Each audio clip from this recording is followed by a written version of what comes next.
पार्टीहरूको बिचमा गठबन्धन भए पनि महिला र पुरुषमध्ये एक प्रमुख वा उपप्रमुख चाहिँ महिला हुनै पर्ने कुरा हामी राख्छौँ। त्यो मुद्दा हामी कमजोर हुन दिन्नौँ।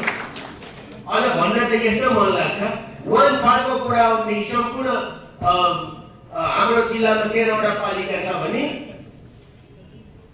अशोकजी आउनु भयो नि त, यो भने हाम्रो 13वटा पालिका छ नि त, 13वटा मध्ये कमसेकम 4वटामा महिला प्रमुख हरेक पार्टीले उठाउनै पर्ने भन्न सक्थ्यो। हरेक पार्टीले उठाउनु पर्ने, कसले कहाँ उठाउँछ कसले कहाँ हुनुपर्ने त यो हो।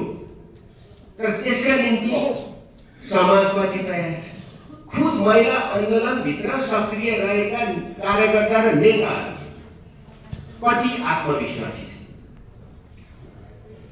त्यस कुरामा हामी अब अलमल्लिरहनुपर्छ भन्ने छैन। युग अगाडि बढ्यो, युग अगाडि बढ्यो, त्यस हिसाबले हेर्नुहोस् पार्टीकै किन हेर्नु, त्यो एउटा उपसचिव चाहिँ हुनै पर्ने भनेर किन राख्यो भने त्यो पनि राखेन भनेदेखि त्यो पनि दिँदैनन् भनेर राखे, कहाँ दिनु, दिनेवालै छैन। भए मध्ये पनि अलिक कमजोर दलले चुनौती दिँदैन नि।